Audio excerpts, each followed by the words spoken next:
efectos de la globalización, hay progreso, y hay un progreso significativo. La gente vive muchos más años ahora que los que vivían en 1970. La esperanza de vida en ese momento era 59 años, hoy es 70. La tasa de escolaridad promedio era 55%, hoy es 70%. El ingreso per cápita se ha duplicado de poco más de $5,000 a más de $10,000 ajustados por paridad de poder de compra. Y eso es lo que se refleja en esta línea ascendente. Y eso es importante, y eso es algo que hay que celebrar, porque quiere decir que la gente está viviendo mejor. Pero al mismo tiempo, hay otra cosa que capturan estas líneas. Estas líneas capturan una variabilidad inmensa. No todos los países están subiendo la misma tasa, esto no es un proceso lineal. Hay algunos países que suben, hay algunos países que bajan, hay algunos países que a veces bajan y se recuperan, hay otros que siguen abajo. Esa grandísima variabilidad es algo que tenemos que comprender bien, porque justamente nos está hablando de que este no es un proceso predeterminado, no es que el desarrollo está ahí. El desarrollo se crea, se genera, se aprovecha, es un proceso creado por los seres humanos. Veamos algunos casos. Por ejemplo, el país más exitoso a través del tiempo, de hecho, probablemente no hayan oído de él mucho en estas listas, pero es un caso interesante, es el caso de Omán.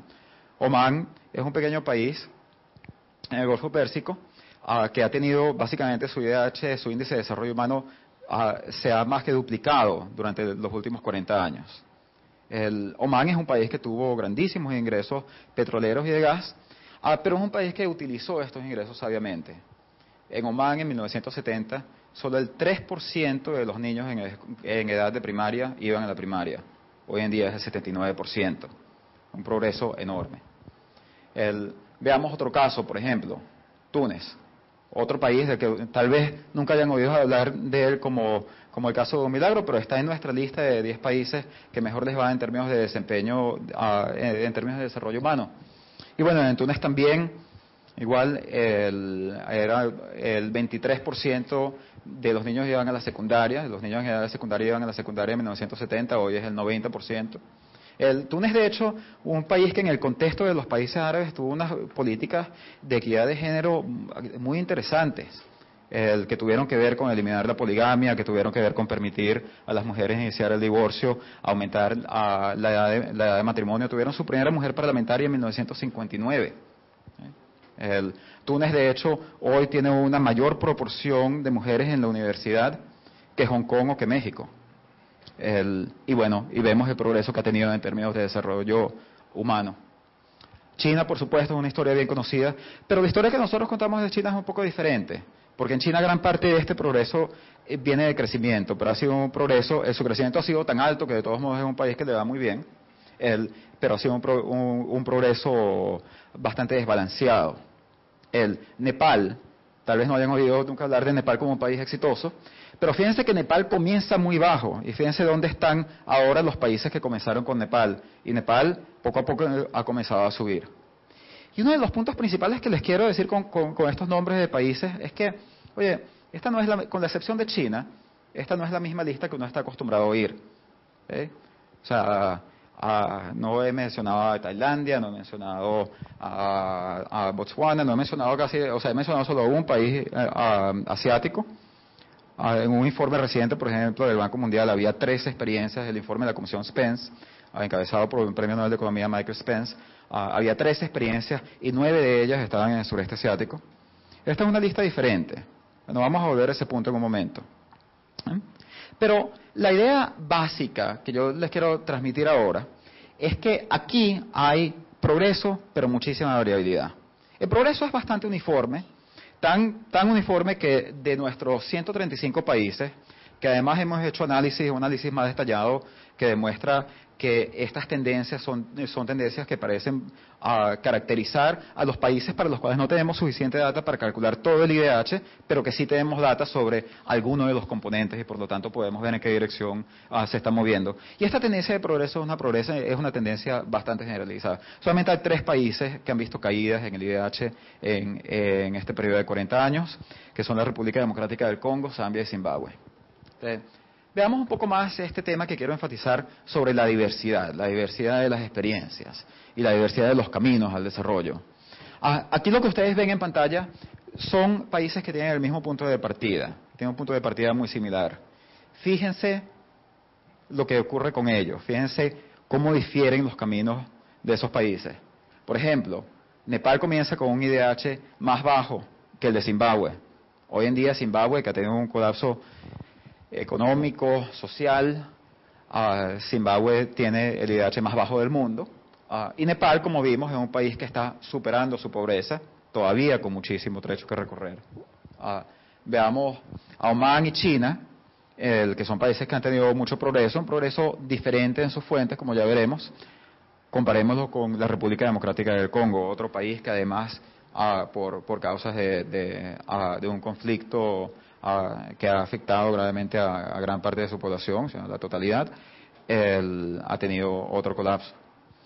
Veamos el caso de Arabia Saudita, el Túnez y Zambia. Zambia incluso es un país africano afectado por conflictos, pero un país donde fundamentalmente las fuentes tienen que ver mucho más con problemas económicos, con problemas de la crisis del VIH, que también ha tenido un colapso.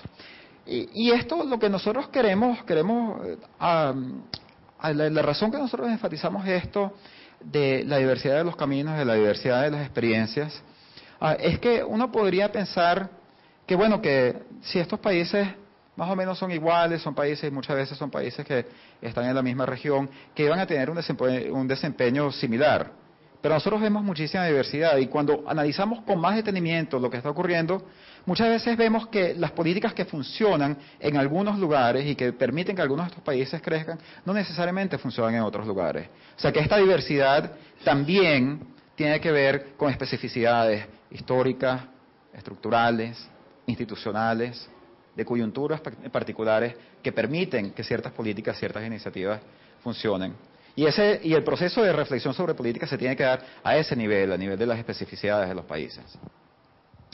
Veamos algo, esta lista a mí me parece muy interesante, les hablé ya sobre este informe que se publicó hace un par de años de la Comisión Spence, publicado por el Banco Mundial. A mí me interesa mucho la comparación con ese informe. Por aquí está, por cierto, George Gray, que fue uno de nuestros consultores y que trabajó con nosotros en los primeros días de la redacción de ese informe. Y recuerdo las conversaciones que nosotros teníamos sobre este tema de, bueno, cómo hacemos si comparamos esto con el informe de la Comisión Spence. Y cuando veíamos que en el informe de la Comisión Spence, ellos tienen una metodología un poquito distinta, pero básicamente basada en crecimiento, identifican 13 casos exitosos. Y de esos 13 casos exitosos, solo 4 de ellos coinciden con nuestra lista. Esto es algo interesantísimo. O sea, estos 6 casos que están resaltados aquí son casos que no están en la lista de la Comisión Spence. Con otras palabras, que de acuerdo con una metodología basada en crecimiento, no son considerados casos exitosos. Y estos son los casos de los que uno no oye. O sea, nosotros hemos oído el milagro asiático. ¿Cuántas veces ustedes han oído del milagro de África del Norte? Ninguna, yo tampoco. O sea, no, entre otras cosas porque acabamos de inventar el término. Porque el milagro de África del Norte se trata de que tenemos a 3 países de África del Norte, que son Argelia, Túnez y Marruecos, que están entre los 10 países con mayores mejoras. ¿Por qué? Bueno, Túnez tenía, en 1970, 9 años de esperanza de vida menos que China. Hoy tiene 1 año de esperanza de vida mayor que China. Entonces, si ustedes comparan a Túnez y China, desde el punto de vista de crecimiento económico, China ha tenido 3 veces la tasa de crecimiento de Túnez. Dirían, es evidente que China lo está haciendo mejor. Si lo comparan desde el punto de vista de salud, no es tan evidente. O sea, porque habiendo partido de un punto de partida más bajo, la gente vive más, vive vidas más largas hoy en día en Túnez. Si lo ven desde el punto de vista de desarrollo humano, bueno, los 2 países están en la lista de los 10 con mayores mejorías en desarrollo humano. O sea que la comparación, cuando uno pone todas estas dimensiones en conjunto, es una comparación mucho más balanceada.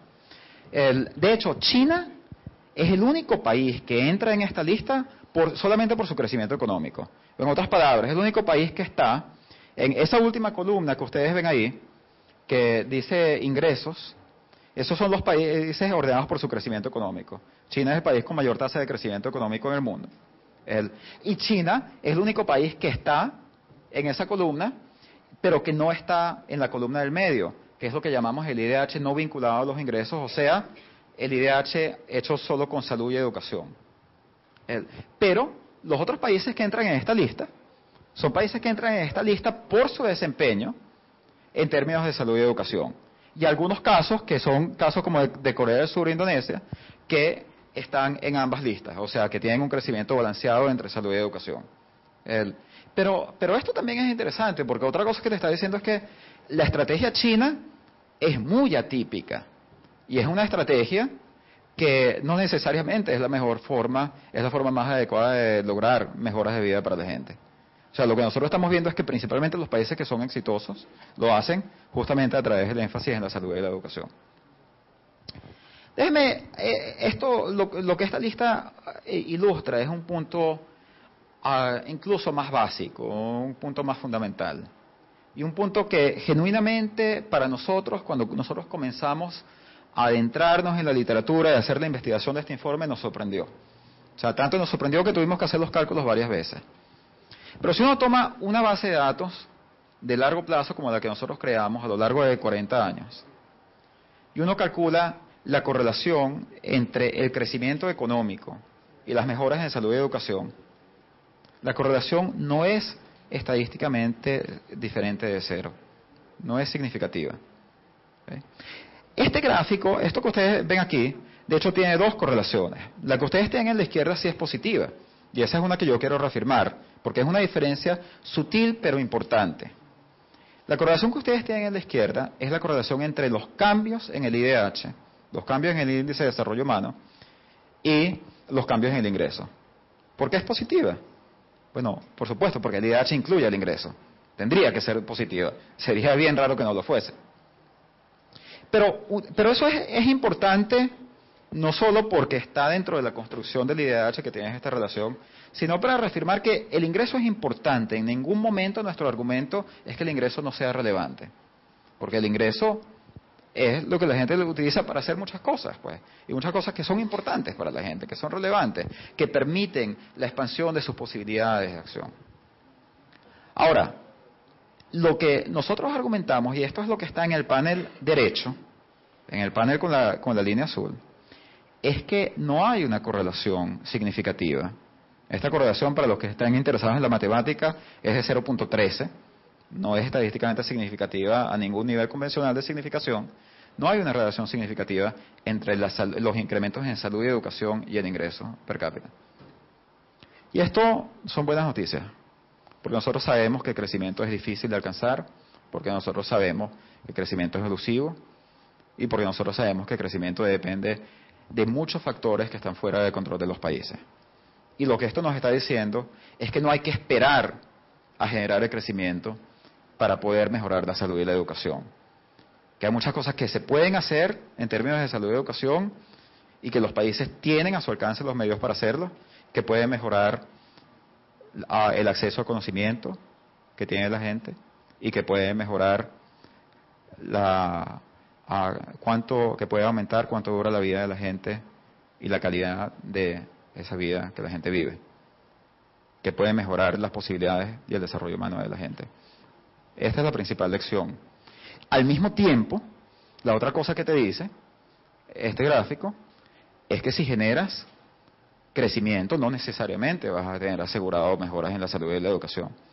Y eso es algo que vemos muy notablemente en el caso de China. China es la economía con la tasa de crecimiento más alta del mundo. Sin embargo, China es uno de los 10 países, de los únicos 10 países en el mundo que hoy en día tiene una tasa de escolaridad más baja que la que tenían en 1970. O sea que el crecimiento no trae educación, el crecimiento no trae salud. Al mismo tiempo, nuestro concepto, y nosotros queremos reafirmar esto porque el IDH es limitado. El IDH cubre dimensiones muy importantes. Cubre el ingreso, la educación y la salud. Y el IDH que nosotros estamos presentando este año, que es una versión mejorada del índice de desarrollo humano, donde nosotros hemos cambiado varias cosas, hay unos aspectos técnicos de los cuales puedo hablar con muchísimo gusto, con más detenimiento, cuando hay espacio para preguntas, pero sin embargo sigue cubriendo estas tres dimensiones. No nos dice nada, por ejemplo, sobre la equidad de género, no nos dice nada sobre la sostenibilidad, no nos dice nada sobre las libertades políticas.